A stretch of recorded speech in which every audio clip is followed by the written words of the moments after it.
बिस्मिल्लाहिर्रहमानिर्रहीम। अस्सलाम वालेकुम नादरीन, आप यूट्यूब चैनल देख रहे हैं, मैं इमरान खान हूँ। नादरीन, ये बड़ी इंपॉर्टेंट ख़बरें हैं जो मैं आपके साथ शेयर करने जा रहा हूँ। एक तो ये है कि वादी तीरा के इंसिडेंट के बाद अब उसका रद्द-ए-अमल आ रहा है, वहाँ पे लोग एहतजाज कर रहे हैं। इससे पहले हमने देखा कि कुछ MNAs हैं, वो लोगों को लेकर कोई ख़बर आ रही थी कि ये लोग जा रहे हैं कोर कमांडर हाउस की तरफ, कभी खबर आ रही थी ये जा रहे हैं गवर्नर हाउस की तरफ। लेकिन फिर हमने देखा कि वो MNAs अली अमीन गंडापुर साहब के साथ बैठे हुए थे और वहाँ उन्होंने 1-1 करोड़ रुपए की इमदाद का ऐलान करवाया। मैंने आपको कल भी ये बात बताई थी कि MNAs MPs जो हैं वो नॉर्मली अवाम के गुस्से में शरीक हो जाते हैं, उनकी ये ड्यूटी है। और जैसे ही अवाम उनके कंट्रोल में आती है तो फिर वो चीज़ों को ठंडा करने का काम करते हैं हर कत्ले आम के बाद। और इसी तरीके से उन्होंने फिर काम किया है जो दिखाई दे रहा है बज़ाहिर, क्योंकि अवाम तो एहतजाज कर रही है, वो तो बाज नहीं आ रहे। और वहाँ पे उन्होंने जो नारे लगाए हैं वो फ़ौज मुखालिफ नारे हैं, जर्नैलों के ख़िलाफ़, कर्नैलों के ख़िलाफ़ वहाँ अवाम नारे लगा रही है। और ये जो दहशत गर्दी है, इसके पीछे वर्दी है, ये वाले नारे वहाँ पे लगाए जा रहे हैं। ये नारे पहले रियासत मुखालिफ ग्रुप्स लगाया करते थे और उन्हें ये करार दिया जाता था।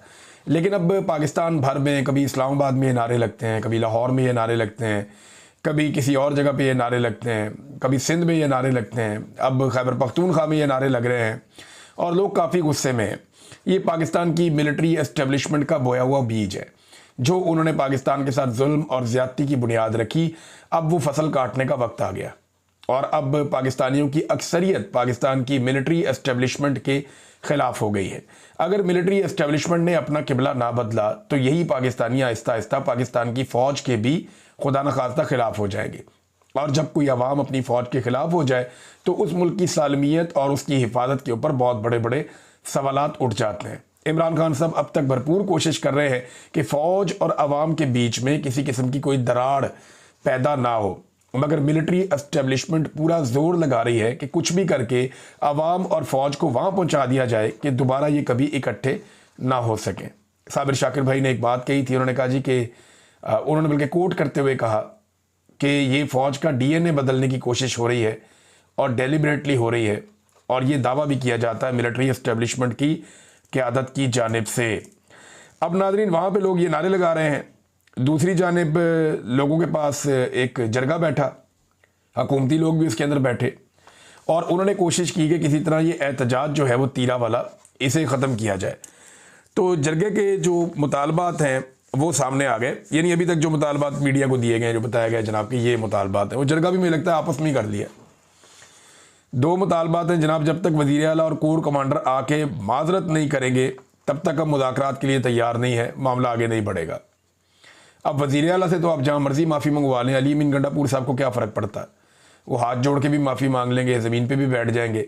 आप कहेंगे हमारे साथ एहतजाज में चल के लोगों के सामने माफ़ी मांगो, वो वहाँ पे चल के भी माफ़ी मांग लेंगे, उन्हें तो फ़र्क नहीं पड़ता। जिन लोगों ने मुल्क को यहाँ तक पहुँचाया पिछले लगभग 78 सालों में, वो माफ़ी नहीं मांगते और उन्होंने अपनी किसी गलती की आज तक माफ़ी नहीं मांगी। उन्होंने पाकिस्तान को 2 टुकड़े कर दिया, आज तक माफ़ी नहीं मांगी। कई वज़ीर आज़मों को घर भेज दिया, माफ़ी नहीं मांगी। कई जाली हुकूमतें बनाई, माफ़ी नहीं मांगी। अवाम का मैंडेट तारीख़ी नौइयत का चोरी किया, माफ़ी नहीं मांगी। तो इन्होंने बहुत कत्लेआम भी किया पाकिस्तानियों को, कभी माफ़ी नहीं मांगी। मुल्क 2 टुकड़े हो गया ना, देखें वहाँ पे इतना बांग्लादेश में जुल्म किया, उसकी भी माफ़ी नहीं मांगी। भुट्टो की फांसी की भी माफ़ी नहीं मांगी। तो ये माफ़ी नहीं मांगते, गंडापुर का क्या है, वो जाके माफ़ी मांग लेगा, उससे उसे कोई फ़र्क नहीं पड़ता। अब नाज़रीन, पाकिस्तान के मीडिया ने इसे कैसे पोर्ट्रे किया उस बारे में आते हैं, लेकिन पहले अली अमीन गंडापुर ने एक स्टेटमेंट दिया और उस स्टेटमेंट में अली अमीन गंडापुर ने ये बताया कि जनाब ये ड्रोन भी होते हैं, मार्टर गोले भी फेंके जाते हैं और हवाई जहाज़ भी इस्तेमाल किए जाते हैं, यानी ये जेट तैयारे भी इस्तेमाल किए जाते हैं। और इसी इंसिडेंट के बारे में भी उन्होंने इशारा दिया, खुलकर बात नहीं की लेकिन उन्होंने ये बात की। उन्होंने इसकी मजम्मत भी की, लेकिन साथ ही उन्होंने कहा कि फ़ौज को ये आईनी हक है कि वो ये करे, लेकिन हम सिविलियन की शहादतों में सिविलियन के साथ खड़े हैं, हम अमन के लिए अपना किरदार अदा करेंगे। फिर उन्होंने जंग का लफ्ज़ भी इस्तेमाल किया कि ये जंग है। तो मैं कुछ चीज़ें सामने रखना चाहता हूँ। नंबर 1 ये है कि किसी भी सूबे के अंदर फ़ौजी कार्रवाई का हक फ़ौज को नहीं है जब तक कि वो सूबा इजाज़त ना दे या वो सूबा ऑन डिमांड बुलाए ना फ़ौज को, तब तक ये नहीं हो सकता। इसके लिए बाकायदा कानून साजी करनी पड़ती है। यानी अगर आप ये चाहते हैं कि आपके सूबे के अंदर फ़ौज जो है वो कार्रवाई करे, तो उसके लिए ज़रूरी है कि आप एक कानून पास करके फ़ौज को इसके लिए ख़ास तौर पे इजाज़त दें, अदरवाइज़ ये हो नहीं सकता ना। देखिए, आपने एक action in aid civil power का एक लॉ पास किया खैबर पख्तूनख्वा में, जिसके तहत फ़ौज को ये इख्तियार दिया गया कि वो खैबर पख्तूनख्वा में आकर मिलिट्री ऑपरेशन कर सकती है। ये कानून ना हो तो फ़ौज नहीं कर सकती। आप मुझे बताएं ना, पंजाब में ऐसा क्यों नहीं होता? वहाँ पे जेट तैयारे बमबारी क्यों नहीं करते? वहाँ पे भी बहुत दहशतगर्द हैं, दहशतगर्द तंजीमें भी हैं। दहशतगर्दी एक दौर में बड़ी अरूज पे भी रही है। पंजाब में मैंने जो कार्रवाइयाँ खुद जाके कवर की, जहाँ पे दहशतगर्दों के ठिकानों के ऊपर सिक्योरिटी फोर्सेस जाकर हमला करती थी और उन्हें गिरफ्तार करने की या मारने की कोशिश करती थी, तो वहाँ पे जान जोखिम का काम होता था। उधर भी आसान था, ड्रोन भेजते मार देते बम। बड़ा आसान था, मार्टर गोला मारते पूरा घर तबाह कर देते। बड़ा आसान था, वहाँ पे भी जेट तैयारे आते ऊपर से बमबारी करते और निकल लेते। क्या हम पंजाब में रहने वाले लोगों की ज़िंदगियाँ ज़्यादा कीमती हैं और हमारे खैबर पख्तूनख्वा में रहने वाले पश्तूनों की ज़िंदगियाँ कीमती नहीं हैं? ये नस्ली बुनियाद के ऊपर इम्तियाज़ करना और एक ख़ास नस्ल के लोगों से नफ़रत करना, ये इंतहाई नामुनासिब और घटिया हरकत है और ये हम लगातार होते हुए देख रहे हैं। उस सूबे से लोग एहतजाज करने के लिए आते हैं तो स्नाइपर उन्हें गोलियां मारते हैं चुन चुन के, कि मारो एक एक को, चुन चुन के मारो। उसके बाद जब भी वो लोग एहतजाज करने आते हैं उनके साथ अलग सलूक होता है। फिर पंजाब में लोगों को गिरफ्तार किया जाता है, खैबर पख्तूनख्वा में गोली मार दी जाती है। पंजाब में दहशतगर्दों के खिलाफ बड़ा मुहतात ऑपरेशन किया जाता है, खैबर पख्तूनख्वा में जेट तैयारे पहुंच जाते हैं, मार्टर गोले पहुंच जाते हैं। तो ये जो फ़र्क है ये तो हमें नज़र आ रहा है, पूरी कौम को नज़र आ रहा है और ये ज़्यादती है। अब गंडापुर साहब को देखें ना, ये सूबाई हुकूमत ने बाकायदा खुद एक कानून पास करके दिया जिसे action in aid civil power कहते हैं। अब इस कानून के तहत फ़ौज खैबर पख्तूनख्वा के पूरे सूबे में कार्रवाई करती है। हाई कोर्ट में यह मामला गया था, पेशावर हाई कोर्ट में। पेशावर हाई कोर्ट ने कहा कि ये तो इंसानी हकूक़ की खिलाफ वर्जियाँ हैं, ये कानून उड़ा के रद्दी की टोकरी में फेंक दिया पेशावर हाई कोर्ट ने। लिहाजा अब फ़ौज के पास कोई इख्तियार नहीं है कि वो खैबर पख्तूनख्वा में मिलिट्री ऑपरेशन करे। तो हुआ ये कि खैबर पख्तूनख्वा की जो उस वक्त की हुकूमत थी, निगरान थी गालिबन, वो चले गए सुप्रीम कोर्ट ऑफ पाकिस्तान। उन्होंने जाके एक रिव्यू पटिशन दायर कर दी कि जनाब हमने इसके ऊपर स्टे ले लिया, ये कानून मौजूद रहेगा और फ़ौज को ये इख्तियार रहेगा कि वो खैबर पख्तूनख्वा में मिलिट्री ऑपरेशन कर सके, अपने ऑपरेशन कर सके, अपने एक्शन ले सके। तो मामला ये है कि वो अली अमीन गंडापुर साहब एक इशारा करें अपनी कानूनी टीम को तो वो जाके वो रिव्यू पटिशन वापस ले लें। जैसे ही वो रिव्यू पटिशन वापस लेंगे, फ़ौज के पास खैबर पख्तूनख्वा में जो आइनी और कानूनी हक है ऑपरेशंस करने का वो ख़त्म हो जाएगा। फिर फ़ौज सिर्फ बॉर्डरों तक महदूद हो जाएगी और छावनियों तक महदूद हो जाएगी और फिर सिविलियंस के इलाकों में फ़ौज किसी किस्म का ना फ़िज़ाई ऑपरेशन कर सकेगी ना ज़मीनी ऑपरेशन कर सकेगी। हाँ, फिर पुलिस जहाँ पे चाहेगी वो सूबाई हुकूमत को दरख्वास्त करके ख़ास तौर पे फ़ौज को बुला सकेगी। यानी पुलिस ये बताएगी हम फ़लाँ जगह पे ऑपरेशन करना चाहते हैं, वहाँ दहशतगर्द हैं, हमें सपोर्ट चाहिए थोड़ी सी, तो सूबाई हुकूमत को लिखेगी। सूबाई हुकूमत लिखेगी जी इस ऑपरेशन के लिए हमें फ़ौज चाहिए, यहाँ पे फ़ौज इतने दिनों के लिए ज़रूरत है, तो फिर फ़ौज आ सकेगी, वरना वो नहीं आ सकेगी। तो ये गंडापुर साहब गलत बात कर रहे हैं। ये दो तरीके कर सकते हैं, एक तो ये अपनी सूबाई असम्बली से जैसे इन्होंने करारदाद पास करवाई action in aid civil power के ख़िलाफ़, ऐसे ही वो ये कानून ख़त्म कर सकते हैं।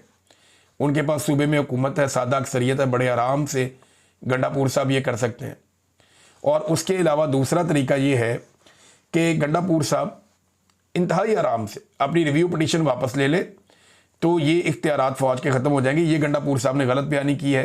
कोई भी आइन किसी भी मुल्क का हो वो इस बात की इजाज़त नहीं देता, ताकि मार्शल लॉ लगाओ तो एक अलग बात है कि सूबों की खुद मुख्तारी के अंदर, क्योंकि लॉ एंड ऑर्डर सूबों का मसला है, तो वहाँ पे आके बाहर से मुदाखलत की जाए या वहाँ पे मिलिट्री अपने तौर पे खुद आकर मुदाखलत करे, तो ऐसा नहीं है। ये कानूनी हक सूबे ने खुद दे रखा है और सूबा जब चाहे इसे वापस ले सकता है। नाज़रीन, जो अखबारात हैं उन्होंने इसे खारजियों का हमला करार दिया। यानी मैं हैरान हो रहा था, ये जंग अखबार अगर आप देखें तो आपको अंदाज़ा हो जाएगा। वादिय तीरा ख्वारजी कमांडर के घर ज़ख़ीरा बारूद फट गया, 14 दहशतगर्द हलाक, ख़वातीन और बच्चों समेत 10 शहरी शहीद। अब इसमें 9 तो बच्चे थे और 6 ख़वातीन थी। तो 9 और 6 15 तो ये हो गए। अब अगर ये जो 15 है इनके बारे में कह रहे हैं कि 14 दहशतगर्द हैं, ये 15 थे तो 10 इनमें उन्होंने करार दे दिया कि ये 10 शहीद हैं और 4 मर्द थे, 19 तो उन्होंने पहले गिनवा दिए थे वहाँ पे खड़े हुए एक बुजुर्ग ने। तो ये गलत रिपोर्टिंग हो रही है। मुझे अच्छी तरह याद है कि आर्मी चीफ ने एक बात कही थी और मीडिया को एक बात समझाई थी। तो ये मेरे ख्याल में बेहतरीन मौका है कि मीडिया को ये बात समझनी चाहिए कि ए ईमान वालों, अगर कोई फासिक तुम्हारे पास कोई खबर लाए तो तहकीक कर लो कि कहीं किसी कौम को अनजाने में तकलीफ ना दे बैठो, फिर अपने किए पर शर्मिंदा होना पड़े।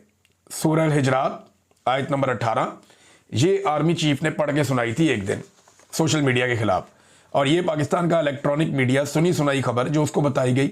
हालांकि ज़मीनी हक़ाइक़ मौजूद हैं, ऐनी शाहिदीन मौजूद हैं, असल खबर मौजूद है, लेकिन इसके बावजूद झूठी खबर चलाई जा रही है। तो आर्मी चीफ ने जो कुरान पाक की आयत पढ़ के सुनाई और उसमें से जो तशरीह बताई वो यहाँ पे पूरी सादिक आती है कि ईमान वालों, अगर कोई फासिक तुम्हारे पास कोई खबर लाए तो तहकीक कर लो कि कहीं किसी कौम को अनजाने में तकलीफ ना दे बैठो, फिर अपने किए पर शर्मिंदा होना पड़े। तो शर्मिंदा तो होना पड़ेगा। जो खैबर पख्तूनख्वा में आम शहरियों के साथ किया जा रहा है, ये पैसे दे देकर आप शायद लवाहिकीन को चुप करवा सकते हैं, लेकिन खैबर पख्तूनख्वा के अंदर जो नफ़रत पैदा होती चली जा रही है वो नफ़रत इससे कम नहीं होगी, बल्कि वो नफ़रत बढ़ती चली जाएगी, मज़ीद बढ़ती चली जाएगी। जुनैद अकबर साहब ने बड़ी खरी बातें की और बहुत कड़वी बातें। उन्होंने कहा जी अफ़गानिस्तान की जंग में जाने का फ़ैसला जर्नैलों और इदारे का था, और आज उन जर्नैलों के बच्चे इस जंग की वजह से अरबोपति हो गए हैं। दरियों पर बैठने वाले मौलवी इस जंग की वजह से आज महल्लात में बैठे हैं। बिल्कुल ऐसे ये सफ़ों पे दरियों पे बैठे होते थे मौलवी। इन मौलवियों के अब ये तो लैंड क्रूजरों से नीचे नहीं उतरते, अरबोपति मौलवी हो गए, बड़े बड़े महलों के अंदर ये घुस गए हैं वो मौलवी। ये सारी अफ़गान जंग की बरक़ात हैं जो इनको मिल गई हैं, जर्नैलों के बच्चों को, उनके ख़ानदानों को, उनकी नस्लों को, और मौलवियों को और उनके ख़ानदानों को और उनकी नस्लों को। जिस वक्त बाकी पाकिस्तान में इंडस्ट्री लग रही थी, उस वक्त खैबर पख्तूनख्वा में मुजाहिदीन भर्ती किए जा रहे थे। ये वो तल्ख़ हक़ाइक़ हैं जिनसे हम नज़रें नहीं फेर सकते। आज भी इसी सरज़मीन को डॉलरों के लिए इस्तेमाल किया जा रहा है। ये मुराद सईद साहब बार बार इसके ऊपर बात करते हैं, इल्ज़ाम लगाते हैं, लेकिन किसी को समझ नहीं आ रही। और इसकी वजह से जो पाकिस्तान का सबसे बड़ा इदारा है फ़ौज, जिसके ऊपर सबसे ज़्यादा बजट खर्च किया जाता है, उसके और अवाम के बीच में फासले पैदा हो रहे हैं। मिसाल के तौर पे आप आज़ाद कश्मीर में हालात चेक कर लेना। आसिम मुनीर साहब के फ़ोटोज़ लगा के गाड़ियों पे एक रैली निकाली गई। ये रैली में अगर आप देखें ना, वो किसी ने ड्रोन से फुटेज बना ली। अब मामला ये है कि आज़ाद कश्मीर के नौजवान जो हैं वो बड़े बाशऊर हैं। अब इन्होंने तरीका ये किया था कि हम रैली निकालेंगे, सामने से फुटेज बनाएंगे, लगेगा जैसे बड़ी आवाम आ रही है। तो वो 100 बंदा टोटल नहीं निकला, और पीछे वो गाड़ियां भी आ रही हैं जिन लोगों ने ये रैली निकाली है, और उन गाड़ियों के ऊपर आसिम मुनीर साहब के फ़ोटो भी लगे हुए हैं। अब फील्ड मार्शल आसिम मुनीर के हक़ में आज़ाद कश्मीर के मेन एरिया में एक रैली निकाली जाती है, और उस रैली में 100 बंदा शरीक नहीं होता, और उनमें भी सरकारी मुलाजमीन होते हैं। तो ये बड़ी अफसोस की बात है। ये फ़ौज वहाँ पहुँच गई है। यानी अभी आपने देखा कि कल परसों की बात है कि 5 वज़ीर आज़म आज़ाद कश्मीर में इकट्ठे किए गए, एक मौजूदा 4 साबका, और सारी कुर्सियां खाली थी। 90% जलसागाह खाली था। बल्कि एक ने तो ये कहा कि मैं खाली कुर्सियों से खिताब करके क्या करूं, मैं जा रहा हूं यहां से। ये हालात पैदा हो गए थे। बेड़ा गर्क हुआ इनके जलसे का जो एस्टेब्लिशमेंट ने वहां पे करवाया।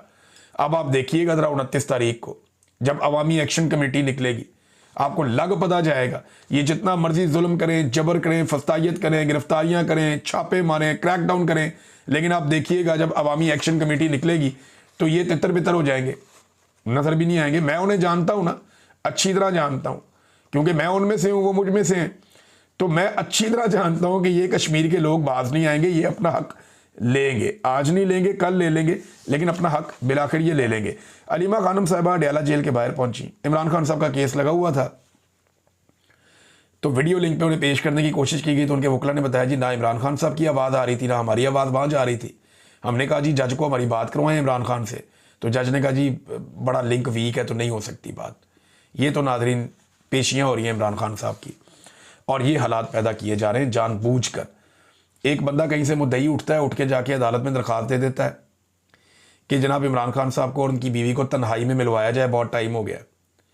और अदालत बजाय एतराज़ लगाने के कि तुम कौन हो भाई, तुम मामे लगते हो, पटिशनर बनना है तो इमरान खान या उनकी वाइफ बने, तो अदालत ने उसकी पटिशन को कबूल भी कर लिया और समाअत भी कर ली और नोटिस भी जारी कर दिया। आप अंदाज़ा करें ये कैसा घटिया और गलीज अदालती निज़ाम है कि एक आदमी की इज्जत पे बार बार हमला करते हैं, और वो साबिक वज़ीर आज़म है पाकिस्तान का, और ये पाकिस्तान की एजेंसियां खुद करवाती हैं।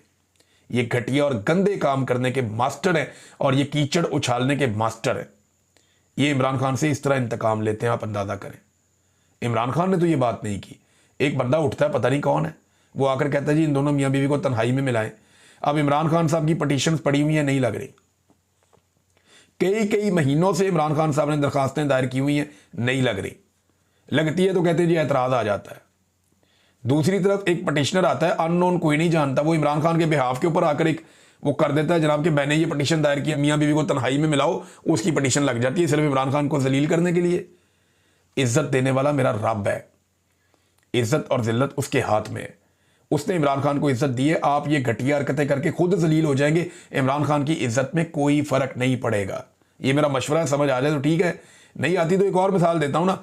वो जर्नैल जो है रिटायर पीटीए का, पाकिस्तान टेलीकम्युनिकेशन अथॉरिटी का चेयरमैन जिसको बनाया गया हफीजुर रहमान, उसके खिलाफ हाई कोर्ट का फैसला आता है। वो सेम डे के अंदर पटिशन दायर करता है अपील में, वो अपील में जाता है, सेम डे में अगले दिन लग जाती है और फैसला भी उसके हक में आ जाता है 24 घंटे के अंदर। और इमरान खान साहब के खिलाफ फैसला आता है, वो 5-5, 6-6 महीने हो गए इमरान खान साहब ने अपीलें दायर की हुई, अभी तक लगती नहीं है। ये इस मुल्क में निज़ाम इंसाफ है कि रिटायर जर्नैल जो है ना, वो सेम डे में पटिशन करे तो अगले दिन इंसाफ पड़ा हुआ होता है उसके सामने। और एक साबिक वजीर आजम जो है, जो पाकिस्तान का सबसे मकबूल आदमी है, वो अगर पटिशन करे अदालत के अंदर तो 6-6 महीने केस ही नहीं लगता। ये इस मुल्क में निज़ाम इंसाफ की हालत है। नाज़रीन, एमल वली खान ने कम से कम इसको रियासती दहशतगर्दी करार दिया जो तीरा में हुआ। यानी वो ठीक रह गया कि रियासती दहशतगर्दी उसने करार दिया। उसने कहा जी जिम्मेदार है, रियासत इसके लिए रिस्पॉन्सिबल है, इदारों को अकाउंटेबल किया उसने। लेकिन ये काम जो है पाकिस्तान तहरीक इंसाफ जैसी तगड़ी जमात में नहीं कर सके। उन्होंने कहा जी गोल मोल करके गोंगलों से मट्टी झाड़ी है पाकिस्तान तहरीक इंसाफ ने। सिर्फ इमरान खान है जिसके अंदर ये क्लैरिटी है और किसी के अंदर नहीं है। अलीमा खानम साहिबा ने भी कुछ बड़े इंपॉर्टेंट स्टेटमेंट्स दिए, लेकिन ये सारा कुछ मैं आपके सामने अगले वीलॉग में रखूंगा। अब तक के लिए इतने, अपना ख्याल रखिएगा, अपने चैनल का भी। अल्लाह हाफ़िज़।